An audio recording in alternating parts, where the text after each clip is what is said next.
CM ವಿರುದ್ಧ ಪ್ರಾಸಿಕ್ಯೂಷನ್ಗೆ governor ಅನುಮತಿ ನೀಡಿರುವ ಬೆನ್ನಲ್ಲೇ ಕಾಂಗ್ರೆಸ್ ಹೈಕಮಾಂಡ್ಗೂ ಇದು ಪ್ರತಿಷ್ಠೆಯ ವಿಚಾರ ಆಗಿದೆ. ಸಿದ್ದರಾಮಯ್ಯ ರಾಜೀನಾಮೆ ನೀಡದಂತೆ ತಡೆಯೋದಕ್ಕೆ ಈಗ ಕಾಂಗ್ರೆಸ್ ಹೈಕಮಾಂಡ್ ಕೂಡ ಪ್ಲಾನ್ ಮಾಡ್ತಾ ಇದೆ. ಯಾಕಂದ್ರೆ ಇದು ಪ್ರತಿಷ್ಠೆಯ ವಿಚಾರ ಆಗಿರೋದ್ರಿಂದ. ಸಿಎಂ ಸಿದ್ದರಾಮಯ್ಯ ವಿಚಾರದಲ್ಲಿ ಅವರ ಪರವಾಗಿ ಗಟ್ಟಿಯಾಗಿ ನಿಲ್ಲಬೇಕು ಅನ್ನೋ ನಿರ್ಧಾರಕ್ಕೆ ಕಾಂಗ್ರೆಸ್ ಹೈಕಮಾಂಡ್ ಬಂದ ಹಾಗಿದೆ. ಯಾವುದೇ ಕಾರಣಕ್ಕೂ ಕೂಡ ರಾಜೀನಾಮೆ ನೀಡದಂತೆ ಸಿದ್ದರಾಮಯ್ಯ ಬೆನ್ನಿಗೆ ನಿಂತಿದೆ ಕಾಂಗ್ರೆಸ್ ಹೈಕಮಾಂಡ್. ಡೀಟೇಲ್ಸ್ ಕೊಡ್ತಾರೆ ಶಿವಪ್ರಸಾದ್, ಲೈವ್ ನಲ್ಲಿ ಜಾಯಿನ್ ಆಗ್ತಾ ಇದ್ದಾರೆ. ಶಿವಪ್ರಸಾದ್, ಈಗ ಬಹಳ ಗಟ್ಟಿಯಾಗಿ ಸಿದ್ದರಾಮಯ್ಯನವರ ಬೆನ್ನಿಗೆ ನಿಲ್ಲೋದು ಅಂದ್ರೆ ಹೇಗೆ?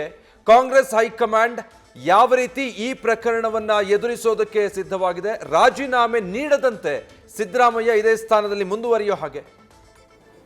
ಖಂಡಿತವಾಗಿ ವಿಜಯ್, ಈಗಾಗಲೇ ಸಿಎಂ ಸಿದ್ದರಾಮಯ್ಯ ವಿರುದ್ಧ ಪ್ರಾಸಿಕ್ಯೂಷನ್ಗೆ ರಾಜ್ಯಪಾಲರು ಅನುಮತಿ ನೀಡಿರ್ತಕ್ಕಂಥ ಬೆನ್ನಲ್ಲೇ ರಾಜೀನಾಮೆ ವಿಚಾರ ಕೂಡ ಚರ್ಚೆ ಆಗ್ತಾ ಇದೆ. ಪ್ರಮುಖವಾಗಿ ಈಗಾಗಲೇ ತನಿಖೆ ಹಂತದಲ್ಲಿ ಎಫ್ಐಆರ್ ಅನ್ನು ದಾಖಲು ಮಾಡಿದಂಥ ಸಂದರ್ಭದಲ್ಲಿ ಏನಾದರೂ ಸಿಎಂ ತಮ್ಮ ಸ್ಥಾನಕ್ಕೆ ರಾಜೀನಾಮೆಯನ್ನು ನೀಡಿದಂಥ ಸಂದರ್ಭದಲ್ಲಿ ಸಹಜವಾಗಿ ಸರ್ಕಾರದಲ್ಲಿ ಅಸ್ಥಿರತೆ ಉಂಟಾಗುತ್ತೆ ಅಂತಕ್ಕಂಥ ಲೆಕ್ಕಾಚಾರದಲ್ಲಿದ್ದಾರೆ ಬಿಜೆಪಿ ಮುಖಂಡರುಗಳು.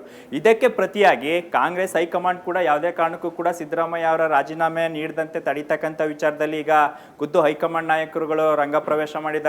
ಜೊತೆಗೆ ಸಿದ್ದರಾಮಯ್ಯ ಅವರ ಬೆನ್ನಿಗೆ ನಿಲ್ಕೊಳ್ತಕ್ಕಂಥ ವಿಚಾರದಲ್ಲೂ ಕೂಡ ಎಲ್ಲ ನಾಯಕರುಗಳು ಕೂಡ ಸರ್ವಸಮ್ಮತವಾದಂಥ ಬೆಂಬಲವನ್ನು ನೀಡ್ತಾ ಇದ್ದಾರೆ. ಈಗ ಒಂದು ವೇಳೆ ಏನಾದರೂ ಸಿದ್ದರಾಮಯ್ಯ ಅವರ ರಾಜೀನಾಮೆ ವಿಚಾರ ಏನಾದರೂ ಮುನ್ನೆಲೆಗೆ ಬಂದಂಥ ಸಂದರ್ಭದಲ್ಲಿ ಸಹಜವಾಗಿ ಹೈಕಮಾಂಡ್ ನಾಯಕರಿಗೂ ಕೂಡ ಕರ್ನಾಟಕದಂಥ ಪ್ರಬಲ ರಾಜ್ಯದಲ್ಲಿ ಸಿದ್ದರಾಮಯ್ಯರಂಥ ಪ್ರಬಲ ನಾಯಕರಿಗಾದಂಥ ಹಿನ್ನಡೆ, ಹೈಕಮಾಂಡ್ಗೂ ಆದಂಥ ಹಿನ್ನಡೆ. ಹಾಗಾಗಿ ಒಂದು ಕಡೆ ಸರ್ಕಾರವನ್ನು ಅಸ್ಥಿರಗೊಳಿಸ್ತಕ್ಕಂಥ ವಿಚಾರ ಒಂದು ಕಡೆ ಆದರೆ, ಇನ್ನೊಂದು ಕಡೆ ಇಂಡಿಯಾ ಒಕ್ಕೂಟದ ನಾಯಕರುಗಳು ಕೂಡ ಈ ಪ್ರಕರಣವನ್ನು ಅಂದರೆ ಪ್ರಾಸಿಕ್ಯೂಷನನ್ನು ಕಾನೂನುಬದ್ಧವಾಗಿ ನೀಡಿದ್ದಾರೆ. ಕಾನೂನು ತಜ್ಞರಿಂದ ಮಾಹಿತಿಯನ್ನು ಪಡಿತಕ್ಕಂಥ ಕೆಲಸಕ್ಕೂ ಕೂಡ ಮುಂದಾಗಿದ್ದು, ಈ ವಿಚಾರ ಕುರಿತಂತೆ ಇಂಡಿಯಾ ಒಕ್ಕೂಟದ ನಾಯಕರುಗಳು ಕೂಡ ದೆಹಲಿ ಮಟ್ಟದಲ್ಲಿ ದೊಡ್ಡ ಸದ್ದನ್ನು ಮಾಡಲಿಕ್ಕೆ, ಅಂದರೆ ರಾಜ್ಯಪಾಲರು ಯಾವ ರೀತಿ ಕಾನೂನು ಬಾಹಿರವಾಗಿ ಪ್ರಾಸಿಕ್ಯೂಷನ್ಗೆ ಅನುಮತಿಯನ್ನು ನೀಡಿದ್ದಾರೆ, ಗುರುತರ ಆರೋಪ ಇಲ್ಲದೆ ಇರತಕ್ಕಂಥದ್ದು, ಸಿದ್ದರಾಮಯ್ಯ ಅವರ ಈ ವಿಚಾರದಲ್ಲಿ ನೇರವಾಗಿ ಭಾಗಿಯಾಗದೇ ಇದ್ರೂ ಸಹಿತವಾಗಿ ಕೇವಲ ರಾಜಕೀಯ ಕಾರಣಕ್ಕಾಗಿ ಪ್ರಾಸಿಕ್ಯೂಷನ್ಗೆ ಅನುಮತಿ ನೀಡಿದ್ದಾರೆ ಅಂತಕ್ಕಂಥ ವಿಚಾರವನ್ನು ಪ್ರಸ್ತಾಪ ಮಾಡಲಿದ್ದಾರೆ. ಇದರ ಜೊತೆಗೆ ದೊಡ್ಡ ಮಟ್ಟದ ಪ್ರತಿಭಟನೆ, ಅಗತ್ಯವಿದ್ದರೆ ರಾಷ್ಟ್ರಪತಿಗಳನ್ನು ಭೇಟಿ ಮಾಡಿ ರಾಜ್ಯಪಾಲರ ಈ ನಡೆಯನ್ನು ಮನವರಿಕೆ ಮಾಡಿಕೊಡ್ತಕ್ಕಂಥ ಪ್ರಯತ್ನಕ್ಕೂ ಕೂಡ ಈಗ ಮುಂದಾಗಿದ್ದಾರೆ ಅಂತಕ್ಕಂಥ ಮಾಹಿತಿ ಲಭ್ಯವಾಗ್ತಾ ಇದೆ.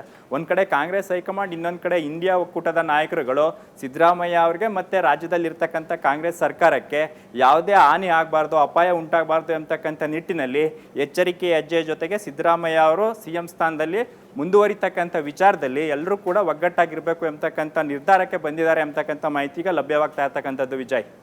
Thank you Shivaprasad.